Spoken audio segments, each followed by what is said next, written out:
जी sir. Sir आप अपना नाम थोड़ा ही सबको बता दें। मेरा नाम बसंत कुमार है और हम एग्रीकल्चर एडवाइज़र हैं और मधुमक्खी जो है हमारा मेन सब्जेक्ट है।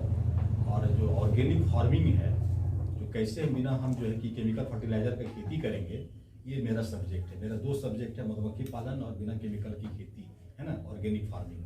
ये 2 सब्जेक्ट पर मैं काम कर रहा हूँ। दूसरा सर एक क्वेश्चन था इन लोग का, आजकल खाद की किल्लत है किसानों को बहुत ज़्यादा, और किल्लत इसलिए हो गया क्योंकि लिमिट में सरकार जो उसको एक लिमिट मात्रा में कर दिया। नहीं, लिमिट नहीं, सरकार भी जो है कि खाद के लिए रॉ मटेरियल बाहर से परचेज करती है, उस पर बहुत ज़्यादा रॉयल्टी पैसे देने पड़ती है। अब देखिए कि जो यूरिया हम लोग खरीदते हैं, मान लीजिए 266 रुपया 50 पैसा गवर्नमेंट ने उसका कीमत तय करके रखा है, लेकिन जब उसकी पूरी उसको सब्सिडी रेट पे मिल रहा है, अगर नहीं तो वो यूरिया की कीमत 1200-1300 रुपया चला जाएगा।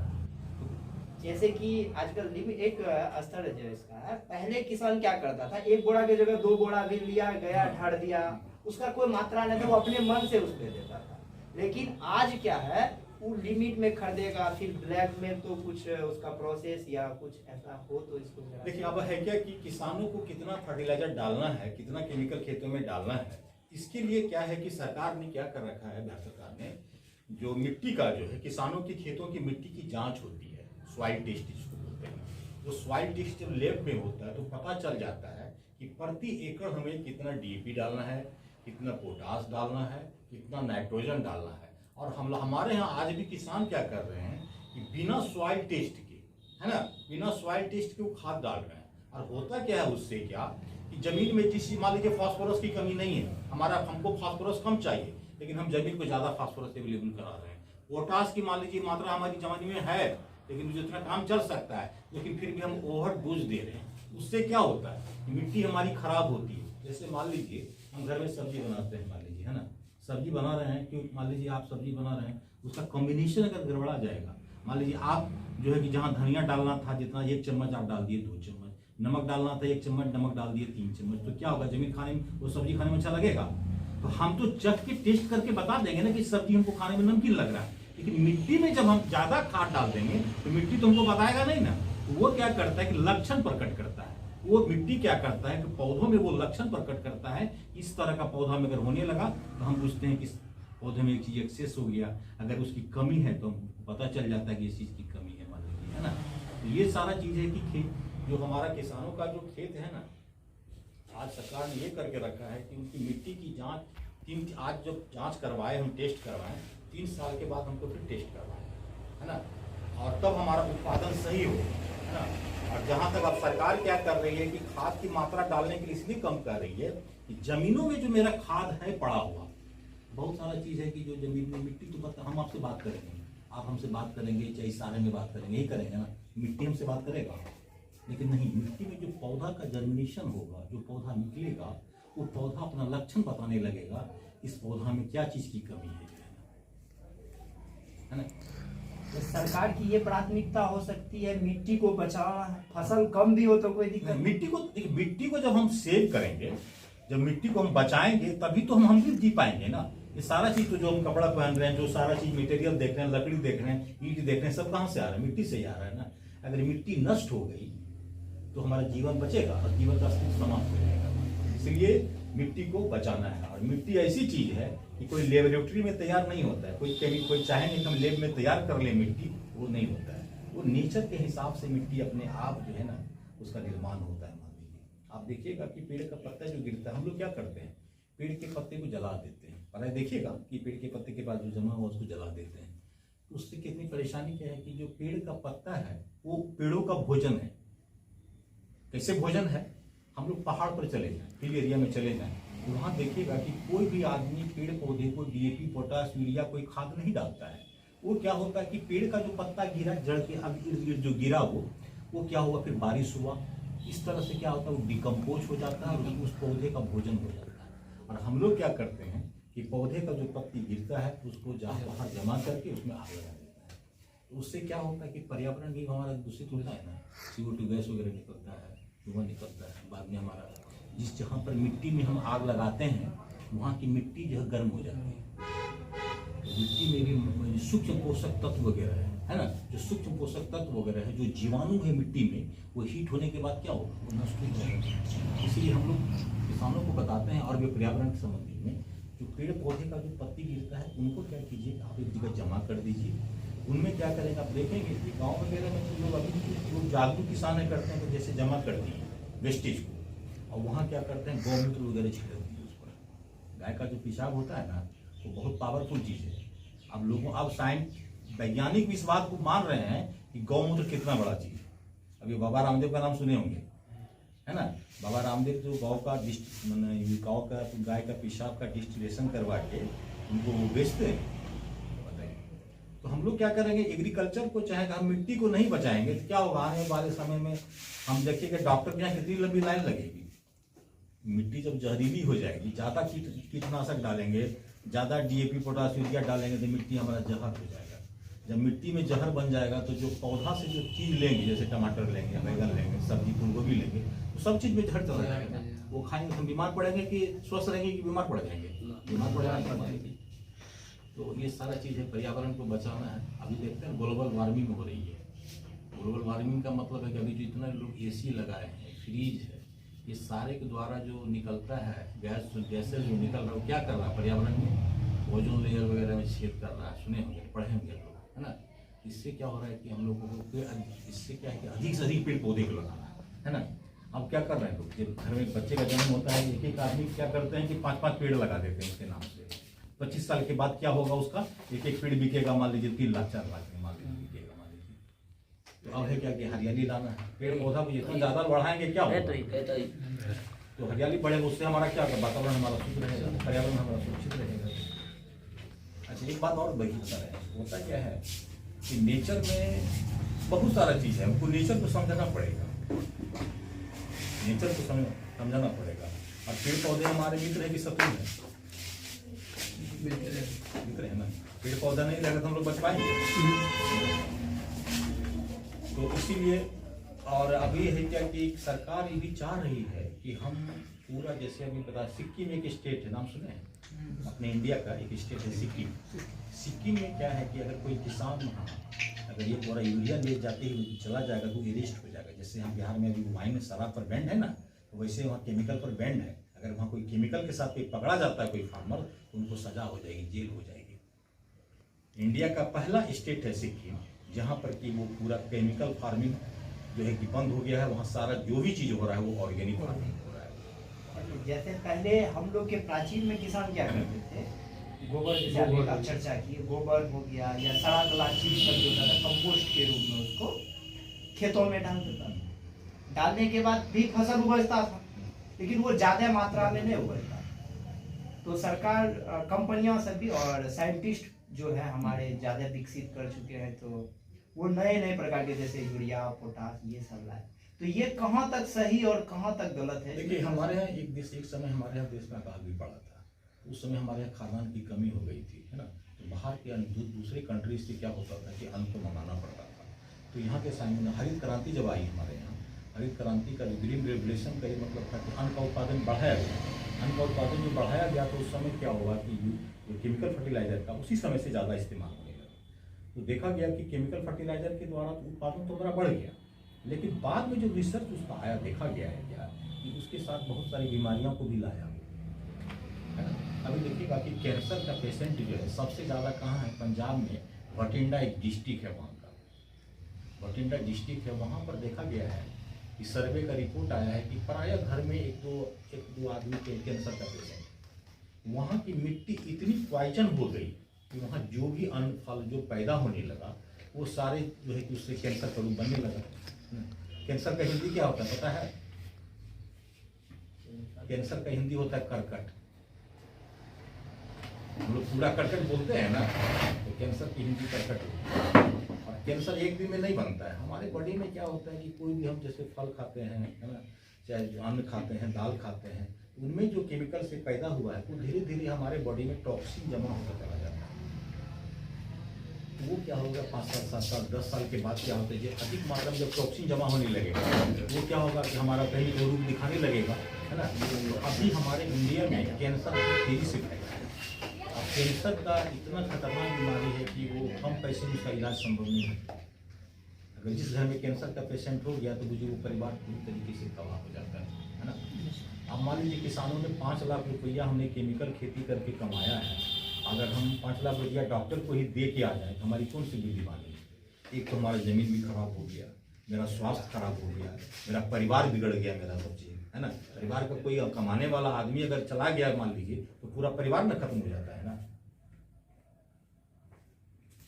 तो केमिकल तो हम लोग के लिए फायदेमंद है, केमिकल फायदेमंद है, लेकिन लोग इसका इस्तेमाल कर रहे हैं।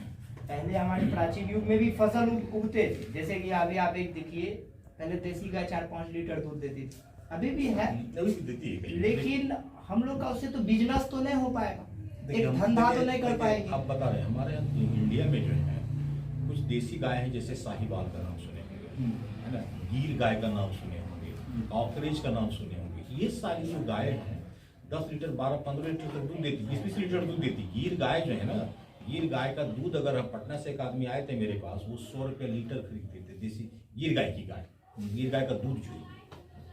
अब बताइए कि अगर ये गाय मान लीजिए 15 लीटर 10 ही लीटर दूध दे रही है तो 1000 रुपये दे रही है ना। 100 रुपये लीटर उसका दूध के लिए लाइन लगता है। गिर गाय का जो दूध है उनके लिए लाइन लगता है कि हमको 1 लीटर चाहिए। आजकल जो लोग मान लीजिए कि 3 लाख 4 लाख रुपये महीना कमा रहे हैं, उसके लिए तो मैंने कि मान लीजिए अगर मैंने क्या होगा कि 100 रुपये देना उसके लिए बड़ी बात नहीं मान लीजिए। लेकिन हम लोग तो किस ओर जा रहे हैं, जर्सी गाय के और कई प्रकार के उसके जो नस्ल है। अब क्या है कि सरकार क्या चाह रही है कि लोग अपने जो देसी गाय है इससे उन्नत देसी का ब्रीड कैसे तैयार करें, है ना। अब जैसे वो गिर जो है ना, जो थारपारकर है, साहिवाल है, इसका जो नस्ल है मान लीजिए, अब इसके नस्ल से हम लोग क्या करने का आया है कि हमारे यहाँ जो देसी गाय जो कम दूध देने वाली है उसका नस्ल को चेंज करके आप अगर चाहेंगे तो बहुत सारा किसान कर रहा है आज के डेट में, अपने घर में ही वो अच्छा ब्रीड तैयार कर लिया। जो उसकी देसी गाय 1 से 1.5 लीटर दूध कर रही थी, आज उससे ब्रीड को तैयार करके 10 से 12 लीटर दूध घर में तैयार हो रहा है। फिर उसको और बढ़िया ब्रीड से तैयार करके अपना देसी को ब्रीड करना है, ब्रीड जर्सी को नहीं करना है। आप देखेंगे देसी गाय क्या है कि उसको पंखे की जरूरत नहीं पड़ती, लेकिन जर्सी जो हाइब्रिड एशियन गाय है उनको पंखा लगता है, सारी व्यवस्था उनकी करनी पड़ती है, क्योंकि ज़्यादा टेम्परेचर हाई होगा तो वो क्या करता है, हांफने लगती है, उनका जो पेशाब करती है कभी कभी तो रेड वाटर डिस्चार्ज होता है ना। इसीलिए क्या करना है कि हमने जो मेरा जो क्लाइमेटिक कंडीशन है, देसी गाय है 45 डिग्री टेम्परेचर हमारा हो जाएगा फिर भी उसको कुछ नहीं होगा, लेकिन वो सब गाय 45 डिग्री टेम्परेचर में क्या होगा, बीमार पड़ जाएगी जो है। तो हम जिस पर्यावरण में रहते हैं उस पर्यावरण के हिसाब से हमको काम करना है ना। लोग तो लगभग केमिकल की ओर में जा रहे हैं, तो इससे लोगों की फिर प्रोटेक्शन कैसे किया? देखिए लोग केमिकल की तरफ जा रहे हैं, लेकिन हुआ है क्या कि देखिए केमिकल की तरफ में एक हमारे इंडिया के राज्यपाल हैं आचार्य देवव्रत जी, गवर्नर जो है, वो पहले थे आपको गुरुकुल काम हरियाणा में थे, उसके बाद वो हिमाचल के राज्यपाल बने और अभी उनको मोदी जी ले गए गुजरात ले गए। उनका क्या कॉन्सेप्ट है, वो कोई भी गवर्नर किसी के खेतों में नहीं जाते हैं। गवर्नर का क्या काम होता है कि मुख्यमंत्री को शपथ दिलाना है या हाई कोर्ट के जो चीफ जस्टिस वगैरह हैं उनको शपथ दिलाना है। वो ऐसे गवर्नर हैं आचार्य देवव्रत जी जो कि फार्मर्स के खेतों में जाते हैं और फार्मर की मीटिंग करते हैं। उनका कॉन्सेप्ट इतना बढ़िया आया है कि एक देसी गाय जो चरने वाली है ना, आप देखेंगे रोड बगल में कुछ गाय चरती है, छोटी नस्ल की गाय चरती है, एक देसी गाय जो चरने वाली होती है उससे 30 एकड़ खेती किया जा सकता है। और आज के डेट में किसी भी परिवार में एक आदमी को 30 एकड़ जमीन नहीं है। बहुत बंटवारा हुआ, मान लीजिए मेरे चाचा दादा के समय से जो बंटवारा हुआ, फैमिली का डिवीजन जो हुआ, जमीन का जोत कम पड़ गया है, 2 एकड़ 4 एकड़ 5 एकड़। उनका जो कॉन्सेप्ट आया है क्या है कि वो कॉन्सेप्ट जिस जमीन को साइंटिस्ट ने कह दिया कि जमीन बंजर हो गई, उस जमीन को उन्होंने रिसर्च करके बता दिया कि जमीन बंजर जमीन को फिर उपजाऊ बना दिया उन्होंने। उसके पीछे कागज क्या था कि एक देसी गाय 24 घंटे के अंदर में 10 से 12 किलो गोबर दे देती है। चरने वाली जो गाय है ना, उसका पूरा डाटा कर रहे हैं तो 10 से 12 किलो गोबर हो जाता है उसका। अब है क्या कि देसी गाय का जो गोबर है वो जितना ताजा होगा उसके अंदर में बैक्टीरिया उतना ही ज्यादा बनेगा, मान लीजिए, है ना, यूजफुल बैक्टीरिया जो है। वो देखा गया कि देसी गाय का जो गोबर 10 किलो देसी गाय का गोबर और 10 लीटर जो है देसी गाय का यूरिन पेशाब, और देसी गाय के पेशाब के बारे में एक बात बता देते हैं कि इसका 50 साल भी अगर हो जाएगा ना उस पेशाब का, तो उसकी क्वालिटी खराब नहीं होगी। जैसे गंगा जल को भर के बोतल में किसी के यहाँ अगर गंगा जल होगा, खराब होता है जल्दी? गंगा जल खराब नहीं होता है। उसी प्रकार से देसी गाय भी है। देसी गाय को रख दीजिए 50 वर्षों तक बढ़िया टाइट करके, वो खराब नहीं होगा। और जितना पुराना होगा उसका पावर उतना बढ़ता चला जाता है उसका, है ना। तो उनका कॉन्सेप्ट जो आया अभी इंडिया में देखिए हो रहा है, धीरे धीरे काम हो रहा है। कुछ स्टेट आगे, जैसे सिक्किम आ गया, अभी हिमाचल का बारी था, हिमाचल भी आ रहा है ऑर्गेनिक में, फिर गुजरात आ रहा है, मान लीजिए। इस तरह से आ रहा है धीरे धीरे। बदलाव एक दिन में नहीं होता है, बदलाव जो है एक दिन में संभव है नहीं, है ना। तो धीरे धीरे धीरे बदलाव, कुछ मान लीजिए इंडिया का 10 स्टेट अगर हो गया ऑर्गेनिक में, फिर 11वां हो जाएगा, 12वां हो जाएगा, इस तरह धीरे धीरे सब आ जाएगा मान लीजिए। उससे फायदा क्या होगा हमको कि हम जो भारत सरकार जो दूसरे कंट्री से रॉ मटेरियल खरीदता है chemical fertiliser, DAP, potash, urea बनाने के लिए, तो वो हमको नहीं, दूसरे देशों पर डिपेंड नहीं होना पड़ेगा, हम अपना स्वयं पैदा कर लेंगे। आपको डांग, गुजरात में एक जिला का नाम है डांग, वो ट्राइबल एरिया का है, ट्राइबल एरिया में है वो, डांग डिस्ट्रिक्ट में। वहाँ क्या किया गया है कि प्रत्येक किसानों को वहाँ लिस्ट सूची बना कि डांग डिस्ट्रिक्ट में कितने फैमिली फार्मर्स खेती करते हैं। तो वहाँ देखा गया कि जितने फार्मर थे सबों का लिस्ट बना, सबों को एक देसी गाय सरकार ने फ्री भी दी। उनके साथ में क्या हुआ कि देसी गाय देने के साथ साथ में जिसको दिया वो अपना खिलाते पिलाते हैं, दूध लेते हैं। मेन कॉन्सेप्ट क्या है कि देसी गाय का उसका गोबर और गौमूत्र का जमा करके खेती के लिए।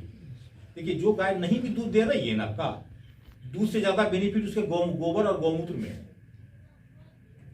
अब क्या हुआ कि 900 रुपया सरकार उसको क्या कर रही है, प्रत्येक जिसको गाय दिया गया है 900 रुपया मंथली उसको अलग दिया जा रहा है। क्या उसका कुछ मेंटेनेंस के लिए 900 रुपये में कुछ होगा नहीं, लेकिन हो सकता है ना कि कुछ चोकर भूसी कुछ मिल जाए उसको, मान लीजिए उसके लिए दिया जा रहा है। उसका लिस्ट हिसाब से जैसे हम लोग को राशन मिलता है ना, उसी तरह की सारी व्यवस्था है।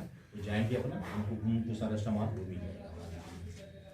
अब उनका कॉन्सेप्ट क्या है कि देसी गाय के द्वारा जो खेती, डांग जिला को क्या किया है कि वहाँ कोई केमिकल नहीं जा रहा है। गुजरात में डांग जो डिस्ट्रिक्ट है, रिसर्च के रूप में वहाँ कोई केमिकल नहीं जा रहा है। टोटल जो भी चीज़ पैदा हो रहा है वो ऑर्गेनिक हो रहा है। तो आज डीएपी और यूरिया पोटाश जो भी है वो जो मात्रा में मिला, तो उसको कैसे मैनेज करके किसान जो है अपने फसल को अच्छी मात्रा में उपजा सकते हैं? देखिए अब है क्या कि हम देखिए होता क्या है कि कोई आदमी अगर वाइन लेने की आदत है, देखिए उसकी सुन लीजिए, अगर हम उसको आज अचानक वाइन बंद कर देंगे तो देखिए खड़ा नहीं हो सकेगा। बात समझते हैं? तो उसका एडिक्ट हो गया है ना, उसका एडिक्ट हो गया है वो, कि वो जब तक नहीं लेगा तब तक वो ये नहीं होगा। वैसे मिट्टी जो हमारी है, जहाँ केमिकल फर्टिलाइजर हम डाल रहे हैं, वहाँ वो जमीन हमारा आदी हो गया केमिकल फर्टिलाइजर का। अगर हम नहीं देंगे तो फसल नहीं होगा। तो हम क्या करेंगे, उसकी मात्रा को धीरे धीरे घटाएं। जहाँ हम 50 kg दे रहे थे उसको क्या करेंगे 40 kg देंगे, दूसरे साल उसको 30 kg देंगे, तीसरे साल उसको 20 kg देंगे, उसके बाद 10 kg देंगे। ऐसे करके 3 से 4 साल के अंदर में एक बार नहीं हटाना है। एक बार हटेगा तो हमारा उत्पादन जो है ना वो गिर जाएगा।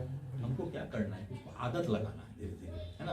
धीरे धीरे क्या करना है कि जैसे हमको वो केमिकल को रिप्लेसमेंट करना है। एक बार तो नहीं करेंगे। अब जहाँ 50 किलो दिए 40 किलो डाले, 30 किलो डाले, 20 किलो डाले, 10 किलो डाले, तो उसके बाद धीरे धीरे उसको हम अपने आप फसल की मात्रा, सर उत्पादन हाँ, उसके बाद जब उसके बाद हम जैसे मान लीजिए 50 किलो डालते थे, 40 किलो डालेंगे कोई उत्पादन नहीं घटेगा। फिर हम ये जो डाल रहे हैं ना और ऑर्गेनिक जो उसके साथ ऑर्गेनिक भी डाल रहे हैं ना, ऑर्गेनिक डाल रहे हैं साथ हमको ये चीज इस्तेमाल करना है, ऑर्गेनिक डाल रहे हैं। अच्छा उसके साथ क्या आया है कि ये चीज ऑर्गेनिक में सरकार भी तो अपना ऑर्गेनिक के पीछे परेशान है ना, उसको तैयार करने के लिए ना।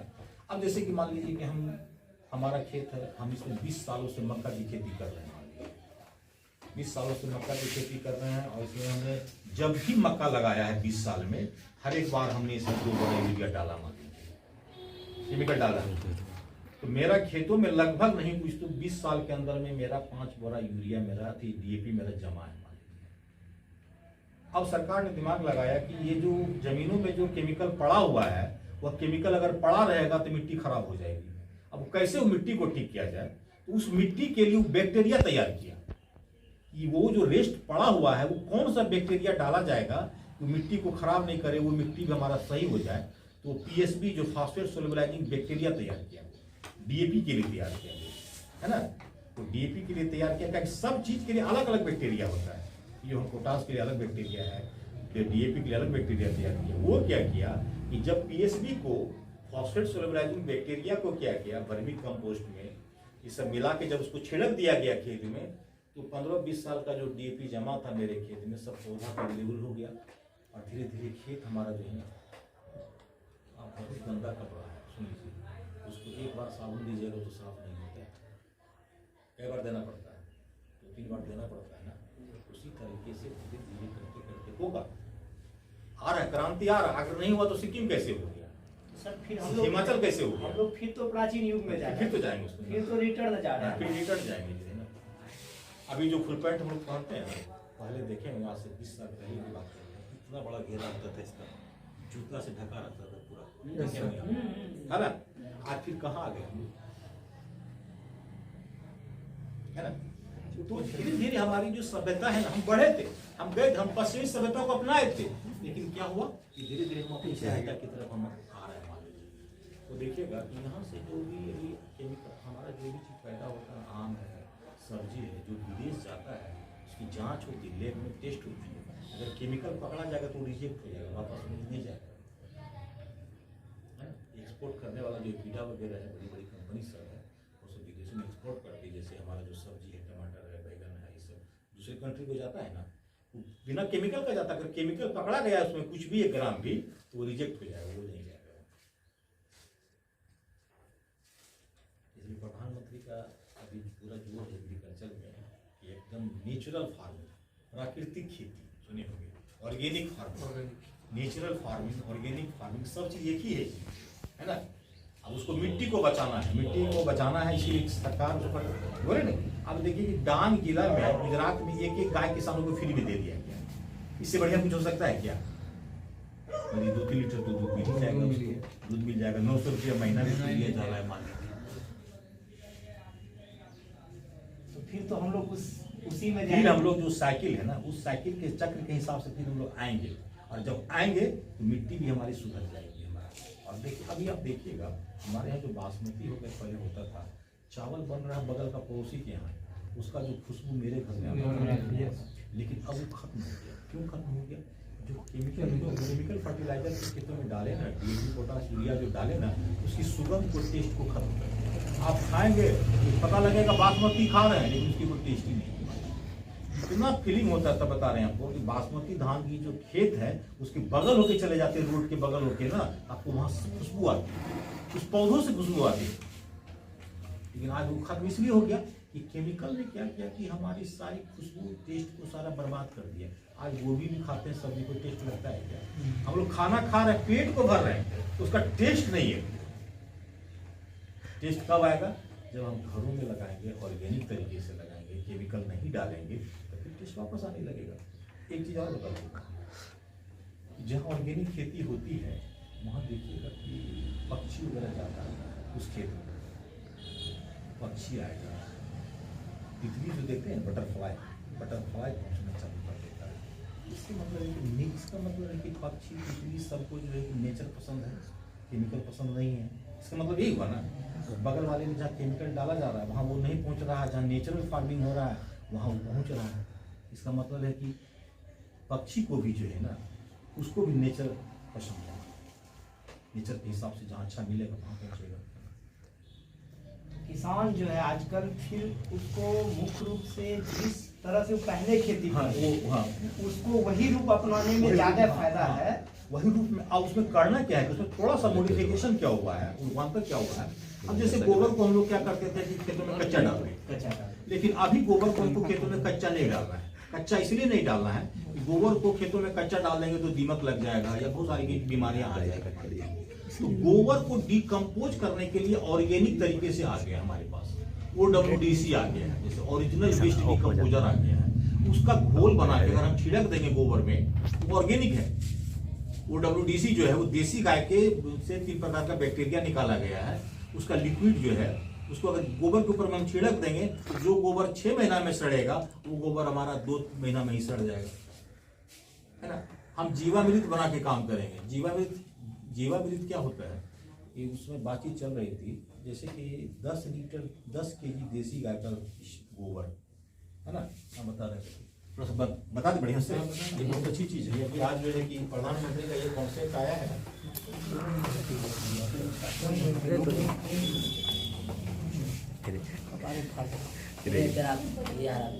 देखिए होता क्या है कि हम कितना भी पैसा कमा लेंगे, खाना क्या खाएंगे, है ना, भात दाल सब्जी खाएंगे, दूध खाएंगे, फल खाएंगे, और क्या खाएंगे बताइए। अगर आपके सामने में कोई कहता है कि हमारा पति खरबपति है, उसके परात में सोना चांदी का जेवर और रुपया रख के उसका आगे रख दिया जाएगा, खाइए।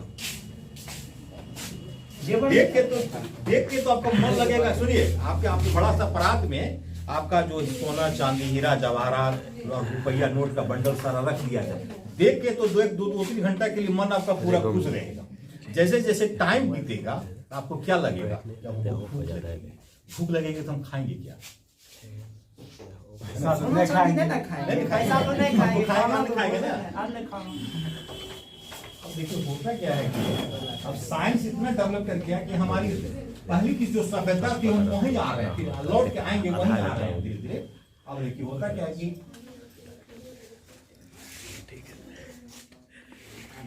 मतलब हम लोग को रिटर्न जहाँ थे वहीं पहुँचना पड़ेगा। आज फटे हुए जीन्स पहन सकते, फिर धोती कुर्ता में पहुँचना पड़ेगा। अब बता रहे हैं देखिए अब हम लोग देखिए होता क्या है कि आबादी जब बढ़ी है ना, आबादी जब पहले क्या होता था कि गाय के चारा गाय के लिए लोग जमीन छोड़ देते थे, 1-2 बीघा जमीन चारा गाय के लिए छोड़ देते थे, है ना। लेकिन आज इतनी आबादी बढ़ गई है, अब चारा गाय के लिए जमीन नहीं छूटा हुआ है। कहाँ जमीन छूटा हुआ है कि रोड साइड में जो चरने के लिए है, जहाँ सरकार की जमीन पड़ी हुई है, वहीं जो है गाय वगैरह चरने के लिए है। आप देखिएगा अब प्राय लोग गाय को बांध के ही खिलाते हैं। पहले क्या होता था, लोग छोड़ दिए 50 को 30 को गाय, वो चराने वाला गाँव में समाज में कोई है, गाय चरा के आ रहा है, मान लीजिए मिल जाता था। तो अब तो उतना नहीं, पहले गोबर पर पूरा मिलता था। आज क्या है कि गोबर हमारा जो लिमिट हो गया है, तो हमको क्या चाहिए, 1 एकड़ खेती करने के लिए मात्र 10 केजी गोबर चाहिए, जो कि हमको एक गाय से 24 घंटे में मिल जाए, एक दिन। अब देखिए हमको चाहिए क्या, गोबर कितना चाहिए, 10 केजी चाहिए, है ना। और गौमूत्र चाहिए 10 लीटर, पूरा वीडियो बनाने गौमूत्र चाहिए 10 सर जी। और बेसन चाहिए, जैसे हमारे चना है, मटर है, मसूर है, कोई भी दाल है, तो छिलका सहित जो है, छिलका सहित उसका बेसन चाहिए हमको, है ना। कोई भी दाल ले सकते हैं, उसका बेसन चाहिए हमको 1 केजी। और गुड़ का नाम सुने, खाते हैं गुड़ ना, ये क्या होता है, 1 किलो गुड़ चाहिए। कोई कम दाम का गुड़ चाहिए, बाजार में जाइएगा ना कभी, तो होता क्या है कि वो गुड़ थोड़ा सा एकदम पूरा लगेगा मटमैला टाइप का, या मान लीजिए नहीं बिका उसका, हमको अच्छा गुड़ नहीं लेना है, कम दाम का गुड़ लेना है। तो गुड़ हमको कितना लेना है, 1 केजी लेना है, 3 नंबर 1 केजी लेना है। और देखिए पीपल या बड़गद, आप देखिएगा कि पीपल बड़गद इस सब के नीचे कोई केमिकल कोई नहीं डालता है। पीपल या बड़गद के पेड़ की जो मिट्टी है ना नीचे की, 1 मुट्ठी मिट्टी लेना है, उसमें लगभग 1 मुट्ठी में 250-300 ग्राम 400 ग्राम आ जाएगा, ठीक है ना। पीपल बड़गद के नीचे की 1 मुट्ठी मिट्टी लेना है, पीपल हो जाए या बड़गद हो जाए। मिट्टी कितना लेना है, 1 मुट्ठी।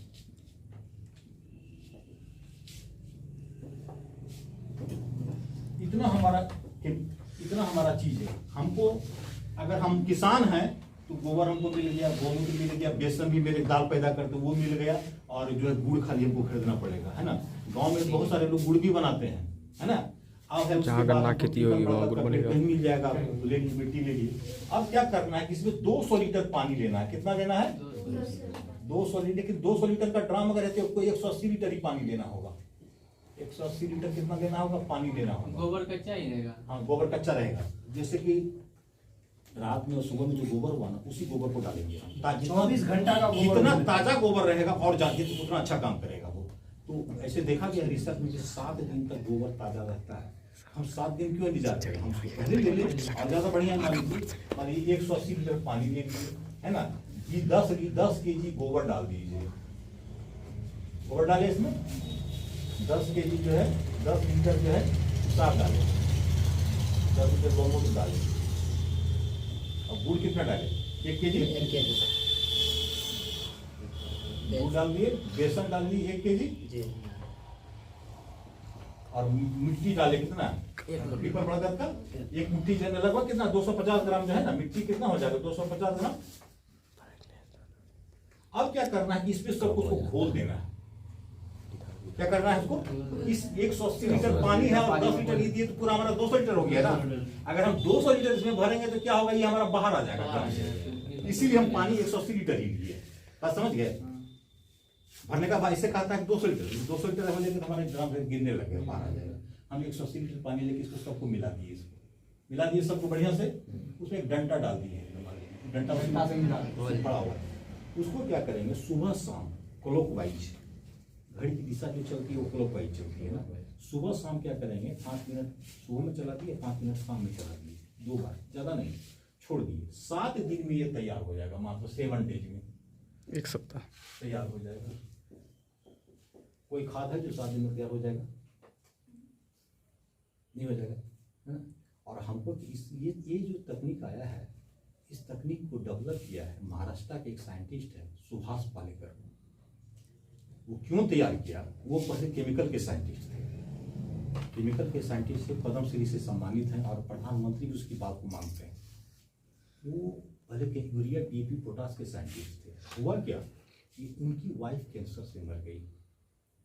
उनको लगा कि ये यूरिया डीएपी पोटास के हम साइंटिस्ट थे और हमने सारा खेतों में डाला, उसके बाद देखेंगे कि मेरी वाइफ मर गई तो किसी की वाइफ के मर जाने के बाद कितना उसको ये होगा, है ना।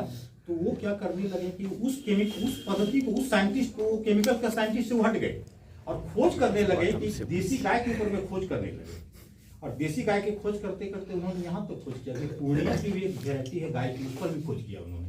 वो बुक मंगवाए हैं महाराष्ट्र से, पूर्णिया का एक बुक गाय है, उसकी छोटी नस्ल की, पूर्णिया का भी चर्चा की है उस बुक में, वो है ना, महाराष्ट्र के साइंटिस्ट।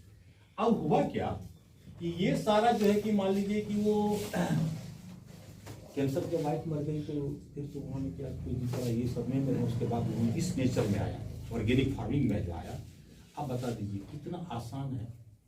एक जब हम खेतों में पहली सिंचाई करेंगे तो मात्र हमको 10 किलो गोबर चाहिए। कोई फसल में कितना बार सिंचाई करते हैं? 3 बार 4 बार सिंचाई करते हैं मान लीजिए। अगर हम खेतों में 4 बार सिंचाई करते हैं मान लीजिए तो हमको 40 किलो गोबर हुआ। फर्स्ट बार में मान लीजिए 10 किलो लगा गोबर, फिर दूसरा बार जो सिंचाई करेंगे खेतों में फिर 10 किलो दिए मान लीजिए, इसी प्रोसेस से बना के फिर तीसरा बार दिए फिर 10 किलो, मान लीजिए 4 बार अगर करते हैं तो 40 किलो गोबर में मेरी खेती हो जाती है। संभव है आज के डेट में? लगेगा कि कितना कम लग रहा है। हमको क्या कर, पहले क्या होता था ट्रेडिशनल रूप में, एक बीघा में 10 टेलर गिराते थे। ये बैलगाड़ी था तो बैलगाड़ी से गिराते थे, क्योंकि अब हमारे पास क्या हुआ कि उतना गोबर नहीं है तो कम गोबर में क्या उसमें, अब इसमें होता क्या है कि ये सारा चीज जो हम डाले इसमें, अब इसमें मल्टीप्लाई कैसे करता है। देखिए कि देसी गाय का 1 ग्राम गोबर में 300 से लेके 500 करोड़ बैक्टीरिया है।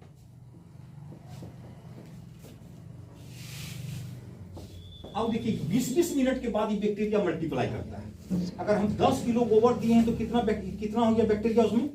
जब 1 किलो में, जब हम कि 1 ग्राम में 300 से लेके 500 करोड़ बैक्टीरिया है। 1 किलो में कितना ग्राम होता है? 1000 ग्राम होता है। अब अगर हम 10 किलो डाले हैं कितना बैक्टीरिया हो जाएगा? उसके बाद वो 20-20 मिनट में डबल होता चला जा रहा है। अगर 7 डेज में कितना हो जाएगा? वो मिलियन में कहां से कहां चला पहुंच जाएगा। इसलिए 7 डेज उसको छोड़ते हैं। 7 डेज के बाद क्या होता है कि जब हम खेतों में क्या करते हैं कि मान लीजिए हमारा एक खेत है ना, इस खेत में क्या करते हैं कि हम कोई चैनल पानी पटाने के लिए चैनल बनाते हैं ना, इसे नाला बनाते हैं ना। इस नाले में क्या करते हैं कि 200 ग्राम को कहीं पर हम रख के इसका टोटी से हमको गिरा रहे हैं, इसको मान लीजिए पानी गिरा रहे हैं, जो पानी का बहाव हो रहा है पानी का, इसके द्वारा फिक्स कर दिए, ये पानी से सारा खेतों में चला गया। ये इसका कॉन्सेप्ट ये आया, साइंटिस्ट में मिला, बात किया, मैंने बोला कि सर ये संभव कैसे है कि 10 किलो गोबर से खेती कैसे संभव है, जहाँ की हम लोग 10 टेलर डालेंगे उसमें, तो आप 10 किलो से कैसे संभव है। तो बोला कि ऐसा कीजिए, कभी घर में दही जमाए हैं, जमाए हैं, बोला कि 50 किलो दही जमाने के लिए कितना जोरन लगता है। हमने कितना लगेगा? 50 ग्राम लगेगा, 100 ग्राम लगेगा, काफी है। तो देसी गाय का गोबर जो है, गोबर नहीं, वो एक प्रकार का जामन है, वो कल्चर है, बैक्टीरिया है। वो क्या करता है कि ये सारे को क्या किया, वो बैक्टीरिया को ये कर दिया, मान लीजिए जैसे दही जमाते हैं मान लीजिए, वही पूछिए कि 200 लीटर जो पानी है उसको जमा दिया, वही चीज को फिर खेत में जो गया मान लीजिए, पूरे खेत को जामन के रूप में जमा दिया, उसे बैक्टीरिया तैयार कर दिया, खेत में कितने डालेंगे? पानी के साथ जाएगा। मान लीजिए सपोज कि पानी का फ्लो हो रहा है खेत में, नाली बनाते हैं ना पानी में जाने के लिए, इसी पानी के साथ इसको छोड़ दिया गया। मान लीजिए इसमें यहाँ टोटी लगा दिए हैं मान लीजिए, या निकाल के डाल रहे हैं, मान लीजिए खेत हमारा 2 घंटे में पट जाता है, मान लीजिए 2 घंटे में पटेगा तो 2 घंटे का हिसाब से इसको हम डालते रहेंगे, पूरा खेत में फैल गया मान लीजिए। 1 बीघा खेत में इसमें कितना डाल सकते हैं? देखिए ये जो हमारा खाद है वो 1 एकड़ के लिए है, 1 एकड़ के। तो फिर ये उसी हिसाब से बनाना, अगर आधा एकड़ में डालेंगे तो 100 लीटर डालेंगे, है ना। उसको खेतों में ही नहीं, हम किचन गार्डन बनाते हैं, गोभी है, उसमें भी है, ये सरसों है, मूली है, जो भी चीज हमारा है सब चीज में जो डालेंगे सब में काम करेगा ये, मान लीजिए। इसलिए देसी गाय का क्या है, पेड़ को सब चीज में डालना है। और हम क्या करेंगे कि ये जो हमारा लिक्विड बना मान लीजिए, इसको क्या करेंगे, हम ले लेके मान लीजिए कि इसको हम क्या करेंगे, 100 लीटर पानी में 5 लीटर इसको निकाल के स्प्रे कर सकते हैं, स्प्रे में डाल के स्प्रे भी होगा मेरा, ये बहुत अच्छी यूरिया का काम करेगा। मान लीजिए कि हमारा छोटा अगर पौधा है मान लीजिए, स्प्रे में तो हम तो क्या गन्ना करेंगे, का चीज़ 5% का फंसेगा स्प्रे ना। करेंगे, है ना। सर स्प्रे करेंगे तो फंसेगा ना वो, तो 10% का स्प्रे करेंगे मान लीजिए, हमारा वो भी काम करेगा। 200 लीटर पानी में फंसेगा कहाँ से? तो गोबर तोबर देंगे उसमें तो कुछ नहीं उसका। क्या उसमें सुन बता, अब करना क्या है, स्प्रे जो करेंगे मान लीजिए उसमें नोजल फंस जाएगा, तो उसको क्या करेंगे कि उसका छन्ना से छान लेंगे, गोबर वगैरह का सारा पोर्शन ऊपर आ गया, उसका लिक्विड आ गया नीचे, वहीं छन्ना से छान लेंगे, उसको जब हम स्प्रे करेंगे तो नोजल मेरा फंसेगा नहीं, है ना। तो होता क्या कि ये सारी तरीका खेतों, अब जो यहाँ भी आएगा, इंडिया में हमारे यहाँ भी आ जाएगा, थोड़ा टाइम लगेगा, समझे। टाइम क्या लगता है कि गाँव में जब जाओगे ना तो 90% लोग नेगेटिव बात करते हैं, वो उसको लोग पागल बुझता है। जब मैंने मधुमक्खी पालन का काम शुरुआत किया था पूर्णिया में, तो हमारे पास लोग आते थे, तो मेरी परिचय भी जो भी करते थे, क्या है पसंद जी मक्खी मच्छर ले आए हैं मान लीजिए। आज वही व्यक्ति जब आते हैं बोला कि 10 साल के बाद क्या होगा, आप वो सोच लेते हैं। वही केचुआ पालन का किए कि मतलब आज भी हमारे पास, आपको तो वहाँ नहीं ले गए थे, मेरे जस्ट घर के आगे में वहाँ पर 10 मेरे पास वर्मी कंपोस्ट का टैंक बना हुआ है। अच्छा, वो तो मैंने नहीं देखी, वो मधुमक्खी नहीं, वाला तो मैं आपका मधुमक्खी वाला सेटअप देखे देखी है। हाँ। वो गए हैं आपके विकास जी वहाँ आए हैं, अच्छा, 2-3 बार गए थे। तो वहाँ क्या है कि केचुआ मेरे पास अभी कम से कम 50 लाख केचुआ होगा, करोड़ों में कहिए उसका जो केचुआ मल्टीप्लाई करवाते रहते हैं, तो आप बेचते भी हैं और ये सारा करते हैं। तो अब ये क्या है कि अब हमको बताइए इसके द्वारा जो पड़ोसी चीज ही है पैदा तुम लोग होगा, के सर, जाके देख सकते हो तुम लोग वहाँ पे, देख सर सकते का हैं घर पास में ही है इधर। एक बगल में ये सब चीज का आविष्कार तब होता है जब पत्नी छूट जाता है, याद रखना। जैसे छूट गया तो तुम्हें नया केमिकल आए। नरेंद्र मोदी का पत्नी छूटा, बेचारा प्रधानमंत्री बन गए। ये जो साइंटिस्ट थे इसका पत्नी छूटा तो नया केमिकल का आविष्कार हो गया। तो अब है क्या, ये जो चीज है मान लीजिए इसको क्या डाल सकते हैं, जैसे कि देखो फसलों में डाल सकते हैं, फसल हो गया, धान है, गेहूं है, मक्का है, जो सब्जी लगाएंगे, धनिया लगाएंगे, मतलब जो भी चीज लगाएंगे सबों में डालेंगे। और क्या होगा कि जैसे आज डाले, फिर हमको 10 दिन के बाद, 20 दिन के बाद डालना, फिर इसी तरह से बनाएंगे। हमको खर्चा कितना आया बताओ, खर्चा इसमें क्या आया बताओ ना, हमको बहुत कम खर्चा है ना। तो जो लोग इसमें, हम लोग क्या करते हैं जब बनाते हैं ना, तो एक बार एक दिन हम गुड़ जो होता है क्या है कि गुलाबाग मंडी वगैरह में कभी कभी गुड़ डैमेज हो जाता है, उसका नीचे बह गया, हमको तो खाना नहीं है मान लीजिए, हमको खाना नहीं, तो वो गुड़ क्या करता है कि वो 10 टका 12 टका किलो में भी दे देता है, मान लीजिए बह गया, उसका बेकार वेस्टेज भी चला जाएगा, उसको मिट्टी में लगा हुआ है, हमको तो उससे मतलब नहीं है। वो करके दे दिया, गुड़ हमारा 25-30 किलो गुड़ है, 300 रुपये में 400 रुपये में टीना हमको दे दिया मान लीजिए, एक टीना गुड़ ला के रख दिए मान लीजिए, 25 किलो पड़ा हुआ है, उससे जब चाहेंगे अपना 1 किलो निकाल के बना। धन्यवाद सर, आज आप इन लोगों को बहुत चीज सिखाया, इससे बहुत किसान को भी फायदा होगा। नेक्स्ट आप अपना